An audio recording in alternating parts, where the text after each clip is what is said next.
Vous êtes peut-être enrhumé si vous m'écoutez. C'est la saison, c'est normal. Et vous avez sûrement un jour dans votre vie pris un de ces médicaments, l'Actifed, le Dolirum, l'Umex, le Nurofen, le Rinadvil. Bon, c'était des médicaments qui étaient en libre accès. En général, ça vous soignait les symptômes du rhume, ça vous débouchait le nez assez rapidement et c'était plutôt pratique. Et bien, figurez-vous qu'ils ne seront bientôt plus en libre accès. On en parle avec notre invité qu'on accueille avec plaisir sur Sud Radio, Pierre-Olivier Variot. Bonjour. Bonjour à vous. Bienvenue sur Sud Radio. Vous êtes le président de l'Union des syndicats de pharmaciens d'officine. C'est l'Agence nationale de sécurité du médicament qui nous explique que la délivrance de ces médicaments sans prescription médicale, en gros en dehors d'une ordonnance, n'apparaît plus aujourd'hui comme adaptée. Ça veut dire quoi? Ça veut dire que concrètement, ces médicaments sont trop dangereux pour le faible confort qu'ils apportent, c'est ça? C'est ça, le rapport bénéfice-risque jugé par l'agence nationale, enfin la NSM, est jugé en défaveur du médicament. Alors, le bénéfice, c'est quoi d'abord de ces médicaments? Parce qu'on en a tous pris. Le bénéfice, c'est de, calmer les douleurs des maux de tête par l'antalgique qu'il y avait dedans, et puis par la pseudoéphédrine, qui est un médicament qui était un décongestionnant nasal et qui permettait de mieux respirer. Donc c'était plutôt pratique, on était moins encombré, on avait le nez débouché, on avait moins mal à la tête. Pourtant, ces médicaments sont dangereux. Quels dangers ils apportent ? Alors il y a eu un ou deux cas dans la littérature de crise d'hypertension rapide, puissante, qui ont potentiellement emmener le patient vers un décès.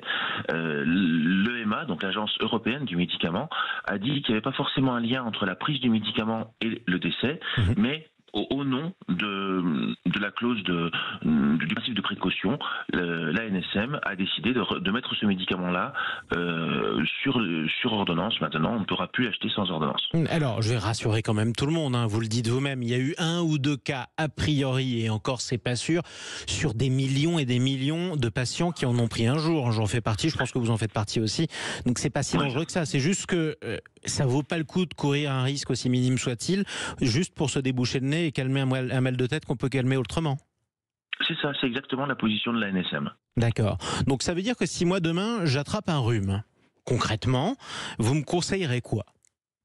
Alors, on va vous conseiller de prendre du paracétamol ou de l'ibuprofène pour calmer les maux de tête et les douleurs, et puis après d'utiliser d'autres produits, comme des produits en lavage de nez ou des produits qui vont être des sprays à base de cortisone pour dégager le nez, mais au lieu d'avoir un produit, vous en aurez deux, et voilà. Mais si vous voulez, la grosse problématique de la NSM, c'est surtout qu'ils ne nous donnent pas aux pharmaciens la possibilité d'avoir des médicaments pour soigner les bobos du quotidien. Par rapport aux autres pays, on a 97 médicaments qui nous manquent dans notre arsenal thérapeutique en capacité qu'on a de conseiller ces médicaments. Alors, outre les économies que ça pourrait faire à l'assurance maladie de plusieurs centaines de millions d'euros, ce qui n'est pas négligeable dans un budget qui est tendu, outre ça, on ne peut pas prendre en charge les patients comme on aimerait le faire parce que la NSM n'a pas fait son travail de délister certains médicaments et de nous donner accès à certains médicaments. Alors, quels sont les médicaments auxquels vous voudriez avoir accès, vous pharmacien, Pierre-Olivier Variot ? Alors, il y en a plusieurs types. Il peut y avoir des antalgiques, des antalgiques un peu plus puissants que le paracétamol. Antalgique, c'est pour calmer la douleur, on le rappelle ? Oui, exactement, pour calmer la douleur. Quand vous avez des douleurs dentaires, par exemple, on n'a quasiment aucun médicament à part le paracétamol que l'on peut donner. Et pourquoi ils ne sont pas en libre accès, ceux-là ? Ça, faut vous poser la question à l'ANSM. Moi, je ne comprends pas pourquoi ils ne le sont pas. D'accord, tout simplement. Alors qu'ils ne sont pas dangereux pour vous ?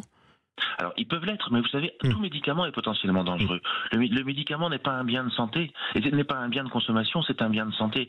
Donc, dès lors qu'on a affaire à un médicament, il peut y avoir des effets secondaires, mais c'est le rôle du professionnel de santé de s'assurer que ces effets secondaires ne sont pas dangereux et que l'état de santé du patient peut lui permettre de prendre ce médicament. Donc, si je vous comprends bien, vous soutenez l'annonce, en tout cas la décision prochaine de la NSM, en gros de retirer le libre accès au Dolirum et à tous ces rhinoconstricteurs. En revanche, vous appelez la NSM à vous donner accès à d'autres médicaments, quoi.